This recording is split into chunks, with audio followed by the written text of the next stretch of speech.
Hello everyone, આજે આપણે તો કે દ્વિચલ સુરેખ સમીકરણ યુગ્મની અંદર ઓબ્જેક્ટિવ એટલે કે એક માર્કના પ્રશ્નોની ચર્ચા કરીએ, જેની અંદર તો કે માર્ચ 2020 ની અંદર પૂછાયેલા પ્રશ્નો પણ છે અને અમુક અન્ય પણ છે, અને આવો જ હજી એક અથવા તો બે લેક્ચર એની પછી મૂકવામાં આવશે. સૌથી પહેલું છે એની અંદર તો કે 13x + 19y = 90 અને 19x + 13y = 70 હોય આપણને પૂછેલું છે x + y. અહીંયા ખાસ જોઈ લેવાનું કે તમને કઈ નિશાની પૂછેલી પ્લસ પૂછવું છે, બંને બધામાં પ્લસ જ છે તો આનો સીધો સરવાળો કરો. x અને y અલગ અલગ મેળવવા જવા નહીં, કારણ કે x + y જ પૂછેલું છે અને અહીંયા જો તો સામે જ સંખ્યાઓ હોય તો 13 અને 19 નો સરવાળો કરીએ તો આ 32x થઈ જશે.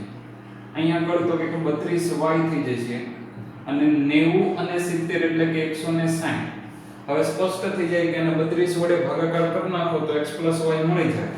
તો 32 × 5 160 એટલે કે x + y = 5, જે માર્ચ 2020 ની અંદર પૂછાયેલો. હવે આ દાખલાને છે એ સમજવા માટે અહીંયા થોડું ધ્યાન રાખજો, એટલે આવા તમામ દાખલાઓ તમને આવડશે. જે રીત શીખવવામાં આવે બધા દાખલા માટે, જો આવો દાખલો પૂછે તો આ બધા દાખલા માટે કોમન રીત રહેશે. હંમેશા તમારે હાલની ઉંમર હોય તેને આ લાઈન ઉપર સમજવાની, એટલે કે હાલની અત્યારે જે ઉંમર હોય ને તે આપણે આ લાઈન ઉપર સમજશું. પહેલા તો કે રકમ જોઈ લઈએ. પિતાની હાલની ઉંમર x વર્ષ, હાલની ઉંમર છે તો આ લાઈન ઉપર લખી નાખો x વર્ષ. તેમના બે પુત્રની હાલની ઉંમરનો સરવાળો y વર્ષ છે. અને કેટલા વ્યક્તિ બીજા છે તો કે હાલની ઉંમર પિતાની x વર્ષ છે અને બે પુત્રની હાલની ઉંમરનો સરવાળો y વર્ષ છે. આ y કેટલા વ્યક્તિ માટે છે તો કે બે વ્યક્તિ. આની બંને બાજુએ પહેલા હોય, જો તમે ડાબી બાજુ હાલો તો આપણે પહેલા એવો શબ્દ પ્રયોગ આવશે અને પછી પૂછેલી હશે તો આપણે જમણી બાજુ લખશું, જે આપણે પ્લસ કરીશું. પહેલા હશે તો બાદ થશે. પહેલા હશે તો શું કરશું, હાલની ઉંમરમાંથી બાદ કરશું. પછી પૂછે તો આપણે પ્લસ કરીશું.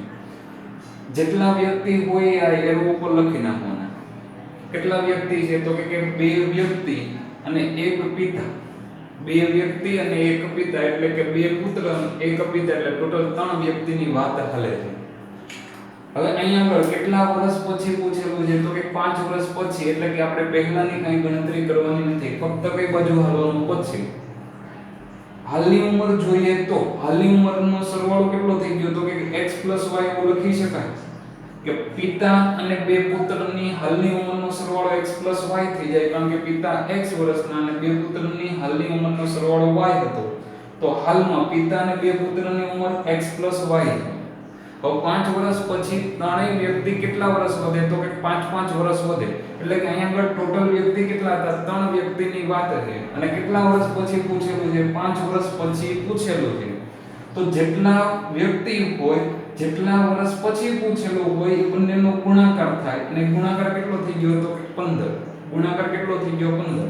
તો અહીંયા આગળ જે હાલની ઉંમર આપણને મળી હતી x + y, એની અંદર આ પછીની ઉંમર શું કરી દેવાની, પ્લસ કરી દો, એટલે કે આપણો જવાબ થઈ જશે x + y + 15 વર્ષ. એટલે કે પિતા અને તેમના બે પુત્રની હાલ 5 વર્ષ પછીની ઉંમરનો સરવાળો x + y + 15, જે પણ માર્ચ 2020 ની અંદર પૂછાયું. આવા દાખલાઓની શક્યતા સૌથી વધારે રહી છે એક્ઝામની દ્રષ્ટિએ પણ, એટલે ખાસ એને તૈયાર કરીએ. હવે જે આ પ્રશ્ન નંબર 3 છે એમાં 4 છે, જેમાંથી મોટાભાગના તમારે કરવાના રહે છે. આ તમારે રેફર થઈ જાય એની માટે આપેલું છે. અહીંયા આગળ પ્રશ્ન છે સુસંગત છે અથવા તો નથી. હવે સુસંગત છે કે નથી એવો શબ્દ ઘણાને હજી ભૂલાઈ ગયા છે, કારણ કે શરૂઆતમાં લેક્ચર જોયા હોય.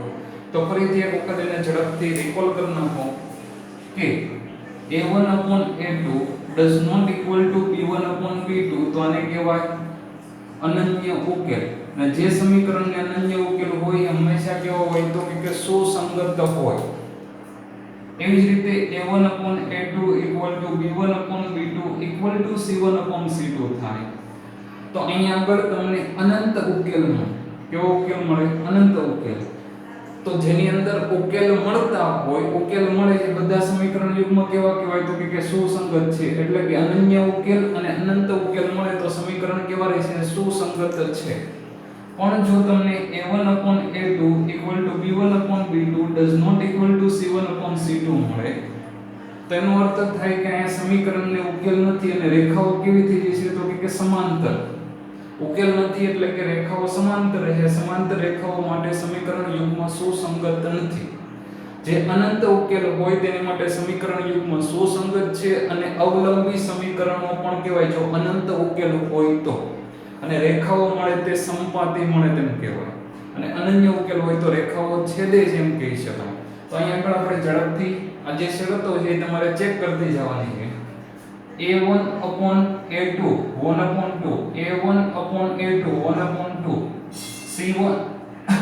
c1/c2 5/10 એટલે 1/2 આ બધા કેવા થઈ ગયા? બરાબર. બરાબર થયા એટલે અનંત ઉકેલ, ને અનંત ઉકેલ હોય તો સમીકરણ યુગ્મ સુસંગત છે. a1/a2 એટલે 1/3 -1/-3 આ બંને સમાન થયા તો ત્રીજી શરત ચેક કરીએ 8/16 જે 1/2 થઈ જાય. પેલા બે સરખા છે જે ત્રીજા જેટલું થતું નથી, કારણ કે 1/2 ને 1/3 સરખું ન કહેવાય. તો એટલા માટે અહીં આગળ ઉકેલ નથી એટલા માટે સમીકરણ યુગ્મ સુસંગત નથી. એટલે અહીંયા જવાબ કયો રહેશે? સમીકરણ યુગ્મ સુસંગત નથી. તમારે ખાસ જવાબ લખવાના છે. ત્રીજી 2/x અહીંયા આગળ તો કે a1/a2 જોઈએ તો 2/4 કરીએ, 1 તો કે -2 કરી નાખીએ, y ના સહગુણકનો ગુણોત્તર b1/b2 અહીંયા આગળ જોઈએ તો 1/2 does not equal to -1/2 એટલે કે અહીંયા આગળ કેવો ઉકેલ છે તો કે અનન્ય ઉકેલ મળશે, અને અનન્ય ઉકેલ હોય તો સમીકરણ યુગ્મ કેવું છે? સુસંગત છે. છેલ્લી શરત જાતે ચેક કરી તમારો જવાબ જરૂરથી કોમેન્ટ બોક્સની અંદર લખો. હવે આપણે ચોથા દાખલા ઉપર આવીએ છીએ, જેની અંદર તો કે તમને એક સમીકરણ આપેલું છે. આવું પણ બોર્ડની અંદર પૂછવાની શક્યતા થોડી ખરી.